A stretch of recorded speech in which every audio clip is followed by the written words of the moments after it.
Hi, welcome back to the Jack and Glenn channel. I'm Jackie. And I'm her husband, Glenn. He is my husband, Glenn. Yes, I'm your husband, Glenn. Before we get started with this Married at First Sight reunion review, make sure you hit the subscribe button. Make sure you hit the bell notification. Also, if you enjoy reading Audible books and you like listening to Audible books, make sure you check out the link in the description below. All right, reunion. Yeah, we're reunion, and this reunion comes quicker than most other reunions. This reunion comes a day after we saw Decision Day. So, you know, some of you just are still now trying to digest what happened on Decision Day. And Married at First Sight and Lifetime gives us the decision, gives us the reunion the next day. I like it. I mean, I think you don't have to wait a week. You don't have to wait a whole long time. That we can get right into the reunion and find out what's going on with these couples. 6 months after, 6 months since they've been married. So, it's good to see. It's good to see. And of course, we start with the obvious. Yeah. We start with Amani and Woody.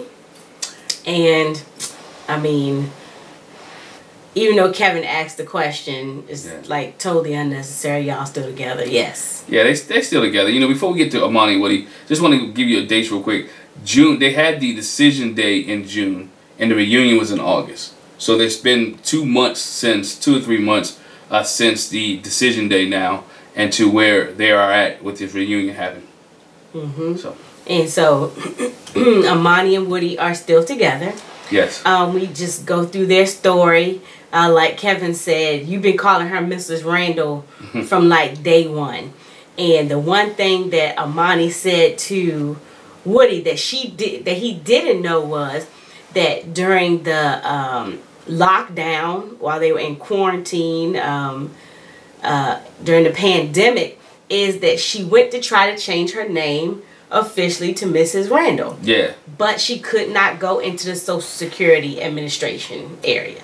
Yeah, which I'm not mad at. Being she's really committed to this process. She doesn't want to hyphenate. She wants to be Mrs. Randall, and that's how you know that she really loves him. And not saying people with hyphenated names don't really love their spouse, but you better not be saying that. I know. I get hate mail. Well, not that. Initially, I hyphenated my last name just because I thought it was easier.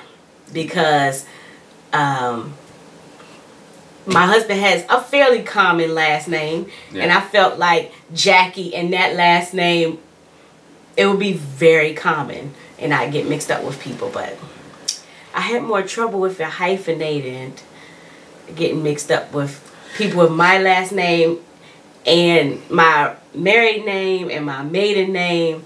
Yeah. So she just switched to my last name, and she's really committed to me now, so it's good. No, not now. It was very early on in our marriage. I'm just playing.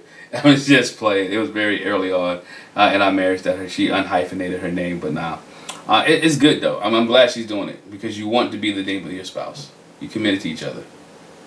Old school way. Anyway, I see that look. Don't worry about it. I love you still. Anyway, I still love you. So, Amani had her surprise. He said he didn't know that she was trying to do that. And so, Woody has something that he wants to surprise Amani with. Yeah, this is... Go ahead. Already sweating through his clothes. Yeah, he's sweating through his clothes. And this is where the cliffhanger got you a little bit. If you saw the Decision Day, you saw Woody had something to tell her. For Kevin Fraser, you have something to tell Amani that she does not know. And everyone is trying to figure out what it was. Some of you guys commented he's a stripper or he's this, that, and the other. But nonetheless, what it comes out to be that Woody really wanted to give Amani a ring of his own. Yes. He didn't want to give her a ring that the show purchased or bought. He wanted to give her a ring of her own. So he got down on one knee. He was nervous. He was sweating. And you can tell the different clips because one shirt, his shirt's unbuttoned, then it's buttoned up. Nonetheless, he was sweating through his suit in his shirt. Oh, he unbuttoned it after the fact because he was sweating. He was hot. He didn't know how she would take it or react to it, but she loved it. She cried. Yeah, because he said the show gave us a ring, but I felt like me giving you one would mean more to you because mine has a real reasoning behind it. It's not because we got married at first sight. It's because I love you, sweets. Yeah, I love you, sweets. I love you, sweets, Mrs. Randall. So, yeah, she was touched by that. And that daggone Kevin Fraser and Woody, they pumped this so, and Woody acted like he couldn't get his words together. He broke down. He cried a little bit. He loves her, and I I don't see them breaking up anytime soon. I think the love is genuine. I think they communicate well with each other about everything. I just see them being together for a long time. And I like how even 6 months after the initial date or the initial marriage, Kevin asked him, you know, are you guys still honeymooning? And they said, yeah, we're still honeymooning. And Amani went and said, you know, he just ran me a bath like the other week or the other day. Yeah, just like from the honeymoon, except for the rose petals. I had the candles and everything. Because those rose petals are supplied by production. He doesn't have production at his house. But not apparently. But you know, then Kevin asked me, is he getting a hard time about the way he's at? Kevin was like, man, I'm getting a hard time at home. Like, why don't you be like Woody? No. Why don't you do things like Woody do things? And Woody said, come his friends are getting hard times. Yeah. Yeah. Yeah, he didn't say like Woody. He said his wife was like, "Why don't you Woody me?" Yeah, why don't you Woody? Why don't you Woody me? Yeah, why don't you Woody me? So, you know, and so that's what Woody does. Woody sparked up a lot of men to be able to do more things than they have been doing and become more romantic and more enticing with their spouse. And spouses just have to receive that when your husband start doing something different that he hadn't done because he watched Married at First Sight, and he's inspired by Woody. Yes. The only other thing we want to add is that they talked about the fact they showed a scene that they didn't show originally between Amani and Woody and Dr. Viv, and talking about their sexual experience and how Dr. Viv says she should. I recommend all my couples, my ladies, read an erotic novel or at least 20 minutes. At least 20 minutes every day. And Amani said she hasn't been doing that. She said, don't tell Dr. Viv. Yeah. And you know, and Woody was compassionate about helping teach Amani some things because Amani wasn't as experienced as Woody. And Woody said he didn't mind. But Dr. Viv also reminded him, you know, in that scene, that make sure your needs are met too. Don't just try to please her, but make sure your needs are met. But we saw Woody, we saw them hugging up and kissing, but we didn't know that Woody had always asked her, is it okay if I kiss your cheek? Yeah. Is it okay? Is it okay if I hold your hand, to make her feel comfortable? So their intimacy was because he made her feel comfortable, and so they was willing to take showers together so they could connect even more because he had already made her comfortable, which we didn't see on the show. Which we come to watch this reunion. It's a lot of production stuff we did not see that we should have seen. But Woody and Amani are doing well. Hey, 6 months afterwards, can't complain. Nah, we expect them to be in for the long haul. Yeah, expect them to be in for the long haul. Who's not in for the long haul? Obviously, we already know. Olivia and Brett. Yeah, Olivia and Brett not in for the long haul. And this is my, you know, Olivia still has a, she's still upset. She's still upset. She's still mad. And rightfully so. Her marriage didn't work out. She didn't want it to be, she didn't want it to end this way. And I guess being around other couples and being around people who are still together with Woody and the other couples that are still together and Amelia and Bennett, and you have Miles and Karen that's still together, she could feel some type of way. She should feel some type of way. You know, as she said, you know, I didn't gain a husband out of this, but I gained some friends. And we see Brett. Brett is not there with Olivia because due to his job and COVID-19 mandates, he had to quarantine himself. Yeah, that's what he said. I don't know. Was he was a computer IT guy in the health field though. He's in and out of buildings, so he's in and out of people. She's a nurse practitioner. Hey dog, different hospitals, don't know. I'm just gonna. I have to take the man for his face value. He said that he's not there because of COVID and mandates. That's what he said. But so Kevin went back through Olivia and Brett's beginning, which the wedding was nice, and even the honeymoon they were nice. Everything was cool, and I was just like, I felt like as soon as they hit back on U.S. soil in New Orleans, everything started to fall apart. Because I was like, they were. I mean, it was a little bit, you know, we saw it during the honeymoon, and they talked about that. You know, she said it started off well, but they just didn't click, and it kind of fell apart. Because again, that environment of work, home, pay bills, the honeymoon is over. You have reality kicks in. Well, not even and being able to juggle everything and manage everything. Well, she even went so far as to say that she could tell that the intimacy thing would never happen. She said that. Kevin was like, "Oh wow, okay, so you knew that up front." Yeah, I don't say how you know that up front because think about it, she did want to be intimate on the honeymoon. She did engage laying in the bed. The conversation they would have, being close or rubbing lotion on his back, being connected that way. The intimacy was there. She wanted to take it slow. He was, you remember, he was used to having sex regularly. You know, so it was there. It just wasn't as she thought it would be. But she said she took it slow because, you know, sometimes she'd be like, you know what, I really like Brett. You know, he's a nice guy. But then she said other times he's so sarcastic, I would catch him checking himself in the mirror 5 and 6 and 10 times. And I'm like, oh, that part, you lost me. The sarcasm and... It was a big turnoff. The butt munch kind of ways, because she called him an a-hole, you know. Yeah. She says in the beginning she was attracted to him, but then not so much. Brett said the same thing. What was the turn off for him was that she was not flexible. She was judgmental. She had these very strict criteria that she wanted him to fit in.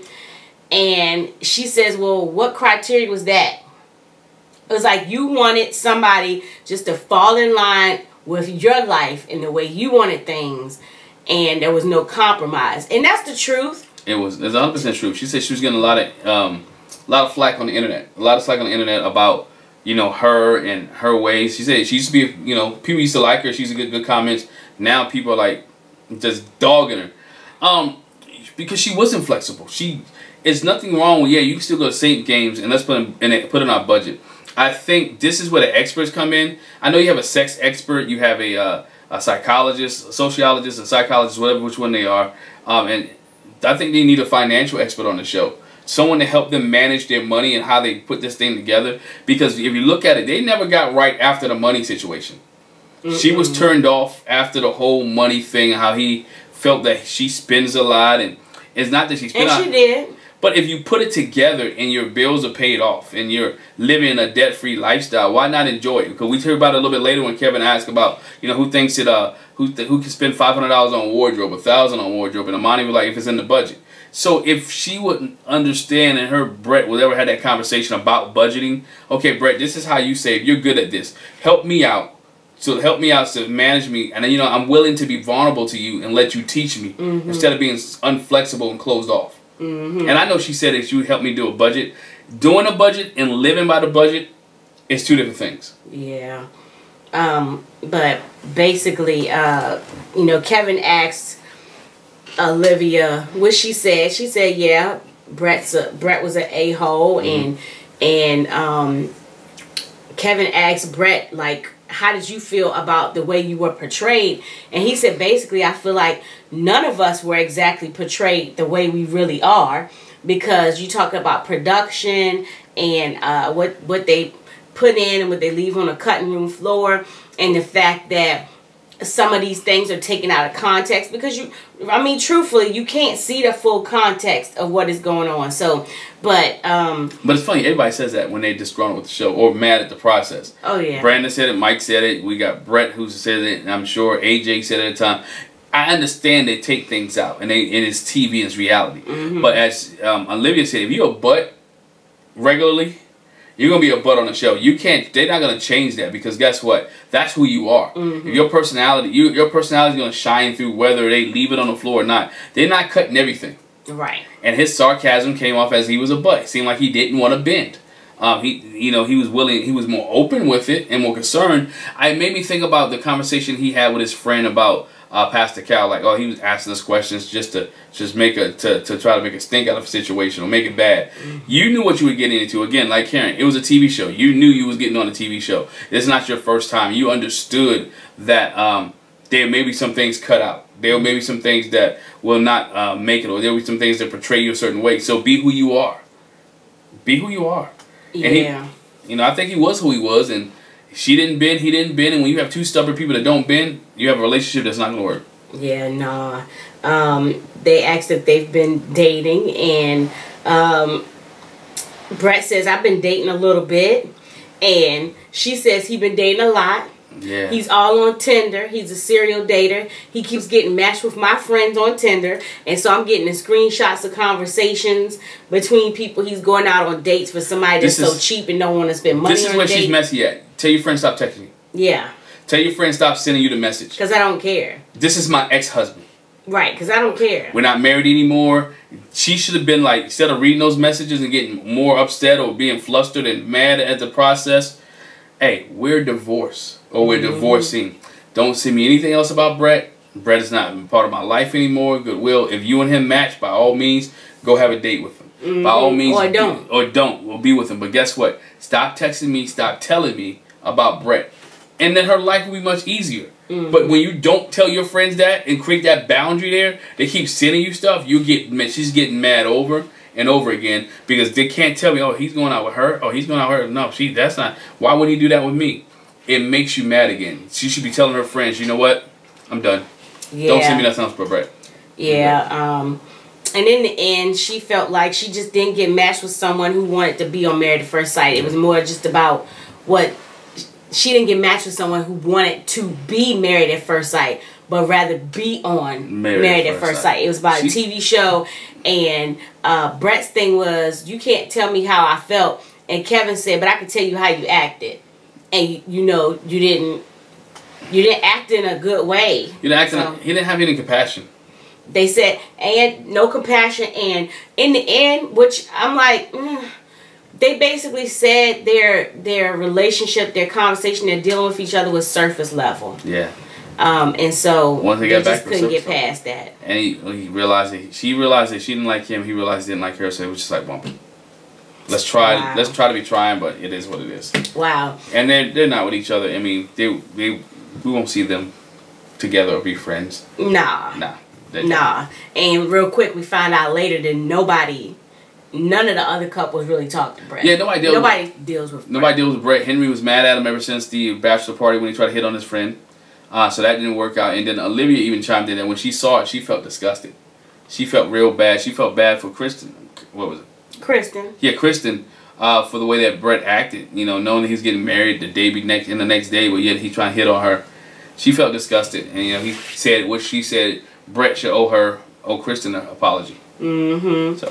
Well, anyway, and then to our next nicely matched couple, again, they did one good, one bad, one good, one bad. So we got Amelia and Bennett in their house, apartment, in room. Richmond, in Richmond, Virginia. You know, Bennett. They you know, one thing Kevin did later on was allow the couples to show their house. Bennett and Amelia lived like minimalists. They live in picked the same place where they lived in New Orleans in Richmond. Yeah, like a small little place, a little closet, 2 rooms. He said at least Bennett has a bathroom in this house. There's no going across the street. There's a bathroom in this house. But no, they enjoying life. Bennett shared that he works for a solar company.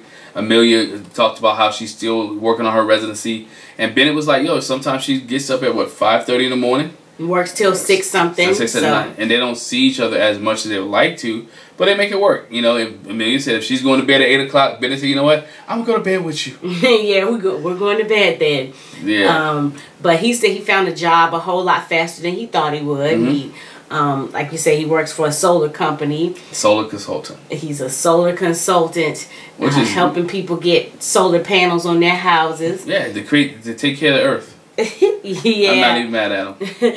And so they talked about Bennett's tattoo. What made you want to get a tattoo? Yeah. And he was like, Bennett said, you know, it was like a no-brainer. It was foregone that the decision would be that we would be together. Yeah. So I still wanted to have some kind of surprise. And he said he had a friend that does stick and poke tattoos. So he got sticked and poked. They her initials. I know that did not feel good. It looked like it was still so red. And all for love, baby. Because he wanted to surprise, and that's what he wanted to surprise her. And he was like, obviously, I'm in it for the long haul. You know, at least for right now. Ain't for right now. No, I'm saying the long haul that I know right now. Oh, yeah. You know, anything can happen down the road. I don't foresee it, but for the foreseeable future right now, I'm in it. Yeah, I'm in it. You know, barring anything happening. But yeah, so Amelia's, you know, she was happily surprised for the tattoo, and you know, she was like, well, you know, we in it. He got my initials tattooed, and so the funny thing too, while she was talking and explaining, he's like, "Look like you got something in your teeth. You want me to get it?" There was, you know, Kevin was like, "Oh, aren't y'all cute? How sweet is that? Aren't y'all so adorable?" You know. And one thing Bennett does says that even by moving to Virginia, that him and Amelia's family get along, and they see each other about once a week. You know, so he kind of don't have his support system from Louisiana or New Orleans there, but he does have family who's really embraced him and brought him into their family, and so which is good for him because he's feeling at home. He's starting to feel at home in Richmond, Virginia. He's starting to feel at home with Amelia, and they're working on their lifestyle together. You know, he said some words I probably can't say.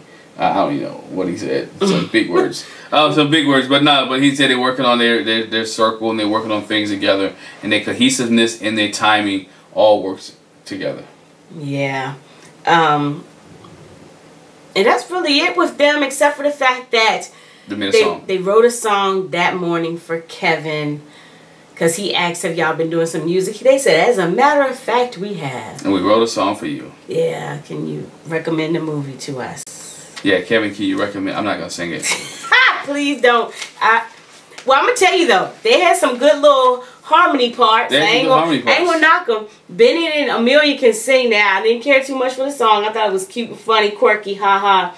But they had some good little harmony. I mean, Bennett's a thespian, they're cute. And Amelia is real musically inclined, so guess what? They're cute. They'll enjoy Richmond, Virginia. So next, I told you, good, bad, good, bad. Yeah. We caught up with Christina and Henry. They suck. She was in a better mood today. She was in a better mood. Until. Yeah, but we'll get that. She was better mood. She like Henry and she's living in Mexico. She's been in Mexico with some friends, hanging out, chilling, getting away from the whole Married at First Sight situation because the internet could be negative in being. And the internet was, yes, you know, y'all done it. I've done it. We've done, not necessarily, but we've gone in on Christina. Yeah. In their relationship. Yeah, a little bit. Well, I mean, both of them, because they both kind of got it. Is was what they said, but you know, we reflect back on them at the honeymoon. The one kiss they shared, which I found that hard to believe that the only kiss they had was at the wedding. I don't know if I can't believe that. That's crazy, but yeah, one kiss out of 4 months. 4 months, one kiss. Man, come on, that's rough. Yeah, obviously. That's rough for any relationship. 4 months, you get one kiss. But he didn't want one. You know, they basically said, you know, it was awkward. It started off nice. We had a good time on the honeymoon.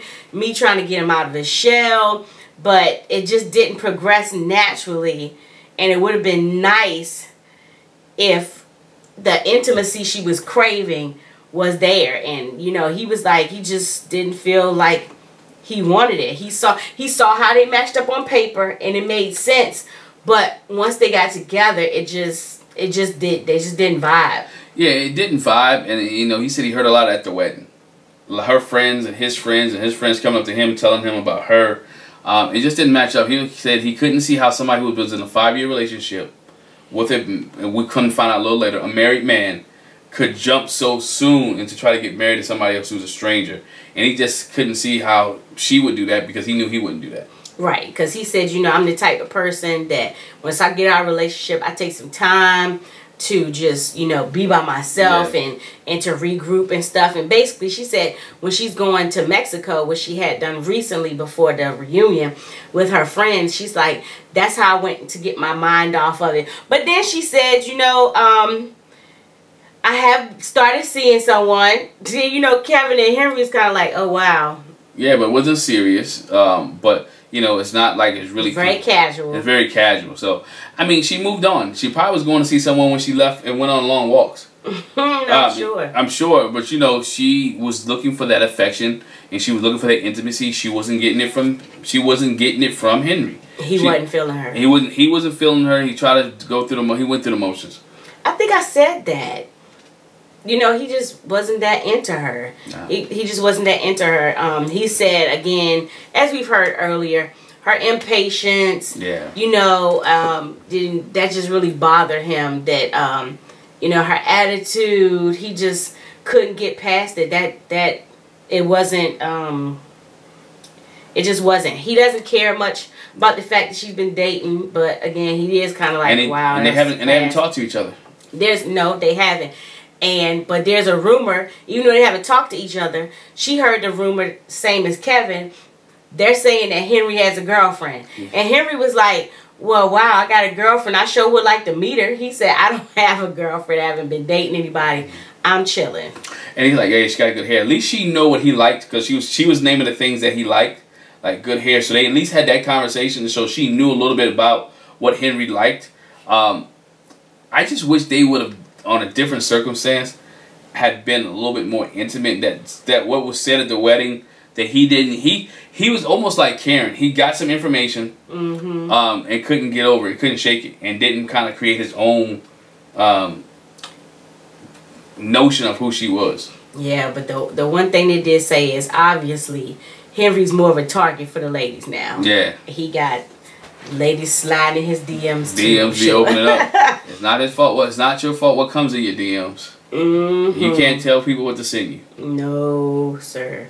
Just don't respond. Yeah, we'll come back to them in a bit. You know, with the whole thing, because my husband was like, I can't believe Kevin Frazier didn't say anything about the text message. You had to know it was gonna come up. Yeah, so it came up later. But the next couple we had, last but not least, was Miles and Karen. Miles and Karen. Killer. Miles and Killer. Miles and Killer. Young Buck and Killer. Young Buck and Killer. So there was a question mark there with them. Kevin kind of started with her like, how did you feel about how you looked? Do you feel like, you know, you were portrayed in the right light? You know, people said you were a little closed off. And she was like, well, I am reserved. So I think that was right. I'm a reserved person. You know, I take it slow. And in this, I wanted to be my true self. I wasn't going to put on airs and be something that I wasn't. So, you know, and she said, you know, people kind of, you know, came down on me for how not open I was. And, you know, kind of closed off. But I just was in this process. I take time, and I wanted to get to know him. Yeah.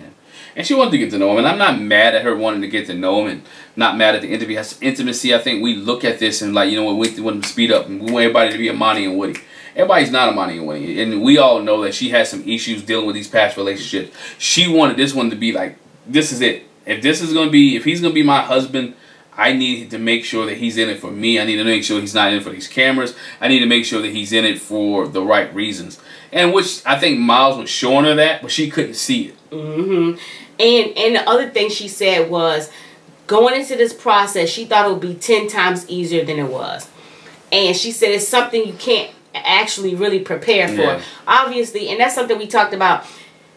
She knew what she was going into because they told them up front. Yeah.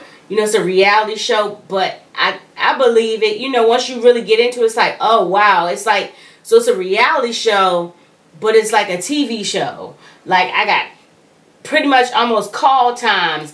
And you're feeding and fueling the conversation and not setting us up in a bad way, but setting scenes up and what we're doing, you know. So it's like, she said, I thought it would be easier, but it wasn't. I just wasn't prepared for everything that took place. Yeah.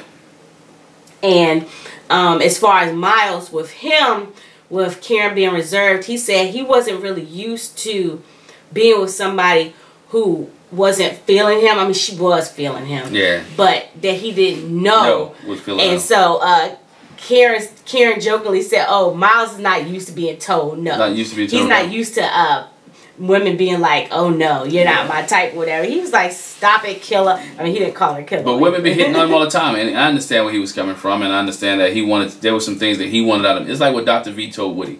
Don't be so caught up in her that you're not getting your own needs met. And his needs wasn't met. I'm not just talking about sexual needs. I'm talking about the emotional needs, the physical needs, the behavior that he wanted to see. He wanted her to come in the house and say, hey, you know what, honey, how you doing? Today was a good day. Or, you know, I love you, you know. And he wanted that type of affection she wasn't willing to give. Now she's able to do that as a wife because she said she was able to see his frustration.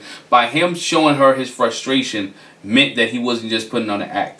And I understood that, and I finally understood what she was trying to get at. I didn't understand it before. She wanted to make sure that, you know, when you're angry, you're mad, how do you respond? Don't just tell me everything's fine when it's not fine. I need to see your response in situation, which in a real relationship outside of Married at First Sight, when you're dating, you'll see that response. This is a celebrated process. You'll see that when you're dating, that something may happen. They may have to get a flat tire. Cars may happen. Life may just happen, and you can't handle it a certain way. So, but when Miles was able to open up to her and express how he felt the way that she was treating him and how frustrated he was, she began to say, you know what, this may be the guy for me. She probably heard her mama's voice in her head, because her mama really liked Miles. Don't let this one go. And then she probably looked at all the Twitter and everything else. She said that. She said, I watched and was like, dang, I don't blame him for being frustrated. I'd be frustrated too, wow. Maybe I should let a little bit of rope out some more. And, she, even though she was overwhelmed from the beginning, they even talked about that. For a first time ever finding out information about the man you're marrying before you get it. But she said, I still wanted to be in it. I was overwhelmed by the information I got, but I still wanted to go through the process. And, thankfully, Miles was patient with her and worked with her. And she got to the point where she would be kind to him and wanted to, let him in. And basically they were like, okay, so Miles' patience paid off. And in not so many words, they were like, I was waiting for him to be truthful with me and express that, man, this is frustrating. And she said, that's what I needed. And that was I don't know why it took her really understanding he was frustrated for her to be like, okay, I feel like, I don't know. It wasn't like, pity. Yeah, I like you. It feel like maybe pity. And Kevin asked, did y'all have sex? Have y'all consummated the marriage? And they didn't give a yes answer, but you can tell they consummated the marriage. As I said in a couple of videos ago, that they would have, by the time they get to the reunion, they would have consummated their marriage. I couldn't see them not. Oh, because he wasn't going to wait no 2 years no more. He said, I did that, and that still didn't help. But this was the interesting fact that Miles has said that prior to him sitting down in the chair, he was going to say no. Yeah, on the couch on decision day. He was like all the way up into the couch. He said, I felt like I was going to say no. But once I got there, and I started thinking about it, it was like, it turned into a yes. It turned into a yes. That would have been something if he would have said no. She might have got up and ran off crying. Maybe. Oh, then again, she might have just said no like he did. He might have cried too. They both would have cried. I'm sure it would have hurt his, it would have hurt him to have to say no to her, but he didn't. He didn't. The one thing they said was they've signed a lease. They got a place together. They've moved in together. Like, it's official. Obviously, they stayed married. It's official. And Karen's mama likes Miles. And she loves Miles and texts and talks to him on a daily basis. He is in there like swimwear. I dare not to say, and I would love the interview, how much was your mama in your ear like, girl, you better not let this one go. You better not mess this up. I'm sure her mom was giving her some advice. We may not see that, but I'm sure the way that her mom came off in the earlier episodes, she was giving her some advice about how to deal with Miles, her husband. Karen said that my mom is a Miles fan. She's a Miles fan. She's been very supportive, and she's a Miles fan. How could you not be? Hey. How could you not be? Her mama wants Karen to be happy. She knows Miles is making her happy. And then she wants some of the Miles babies, which is coming around down the line, because that was asked too. They talked about that. And I talked about that, not having kids anytime soon, but they would do a dog. A puppy. Yes, they would do a dog. And so while we're talking about they're got a lease and living together, and we mentioned earlier that they showed the couples that are still married their homes. And so we were looking at Karen and Miles' home, and nice home, and Miles was outside. He said, this is the best part of my house. So he takes about 30, 40 some steps, maybe 60 at the most, and he comes to another house. Well, the other house that he comes to is Woody and Amani, which lives right down the road. They live down the block. Down the block for them, which is cute because they friends, man. They're buddies, they're boys. They did this journey together. Amani and Karen get along, so it's good to see them living close to each other and still have a resource to talk about this process. And they say they see each other about maybe every other day. They hang out. So which is cool. Yeah, they hang out and meet about every other day. Every other day, which I think is cool for them. I think that's a great thing for them, for their well-being, for their resource. But we also found out that Woody's friends with everybody. That Woody's friends with Henry. Henry like, yo, Miles. I mean, they like real friends. Like hang out. They hang out and go out for drinks. And Miles said how one day he was talking to Woody and he was like, "Man, I'm out getting drinks with Henry." And Woody was like, "You didn't." I mean, Miles was like, "You didn't even invite me." Like, dag. And Henry made a joke that you know, Miles is gonna be friends with Bennett, and I'm gonna become Woody's best friend. Woody's best friend. Yeah. And we talked about how they also showed, because of that situation, how Henry had a different side to him that we didn't get to see on TV. And that because Henry is wide open and open, he feels comfortable around the guys and everybody else. He just didn't feel comfortable around Christina. Yeah, Woody said he's funny and outgoing. He makes his slick comments. He cracks jokes. He actually cracked a joke on there. Yeah. But Christina agreed because he talked about them on the honeymoon in Mexico, how funny he was. Mm-hmm.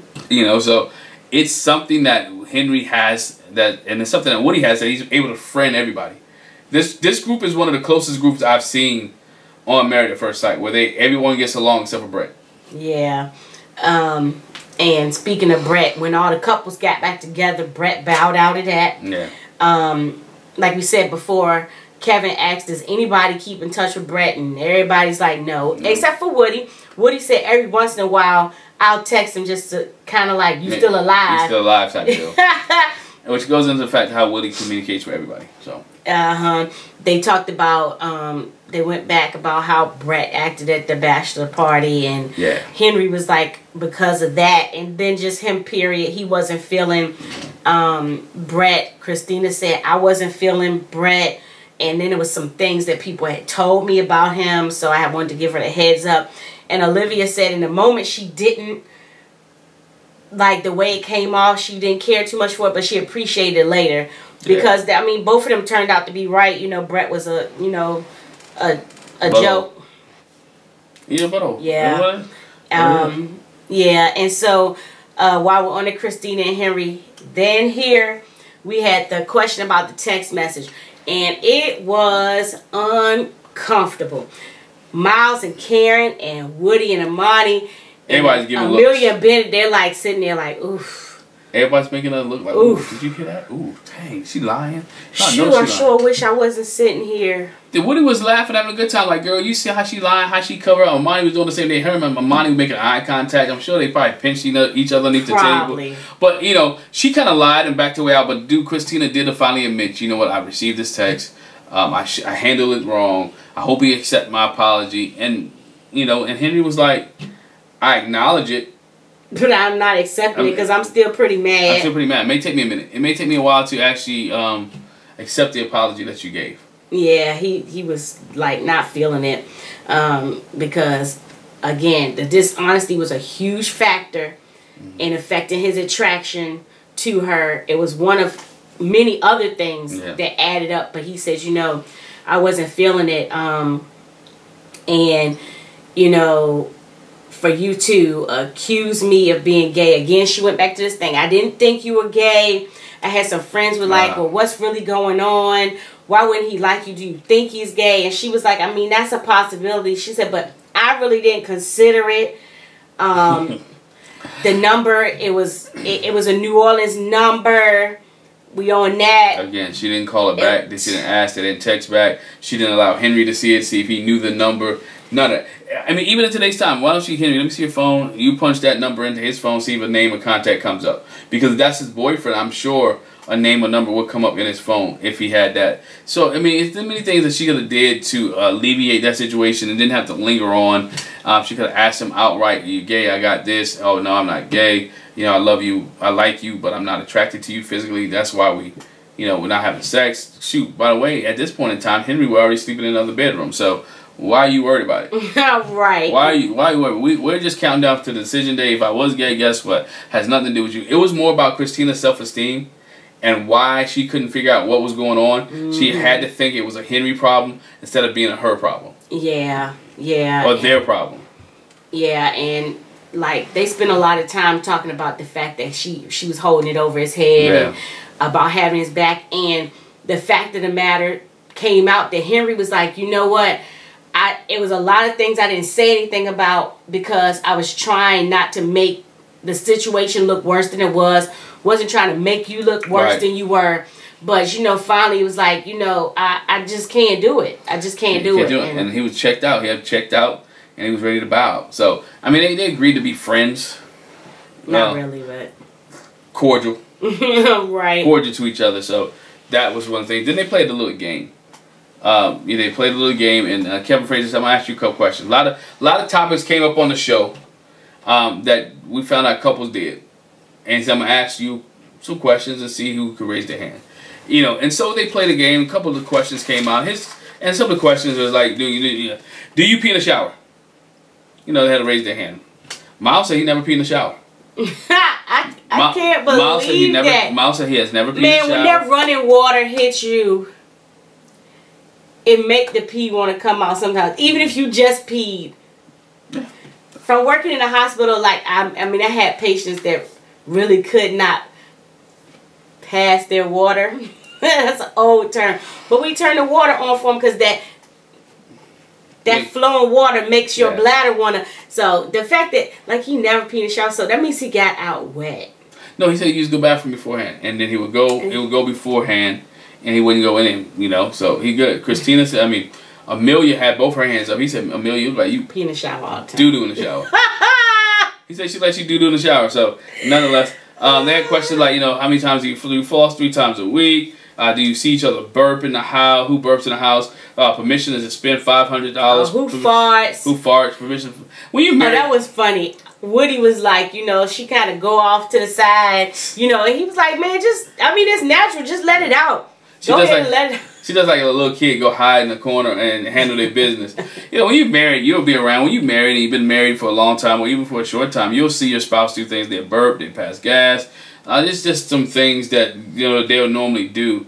And shoot, go to the bathroom, y'all talk while they're in the bathroom. I mean, just different things married couples do. There's still some married couples that don't do that. You know, they don't chit chat in the bathroom. They give them questions about, do they spend time with the opposite sex? Is it okay? Is it okay?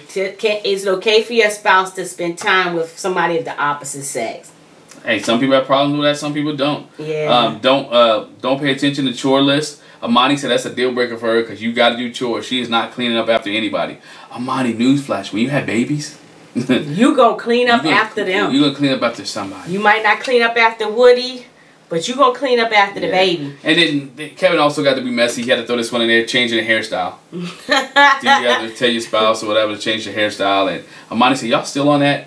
Yeah, she was like, "It's the extreme. Like you can't come home bald." Yeah, it's not the normal thing. But all in all, it was decent. You asked him, Olivia, would she do the process again? She said she would. She said she would do it again, and that she would be true to herself once again. And she'd probably end up divorced once again.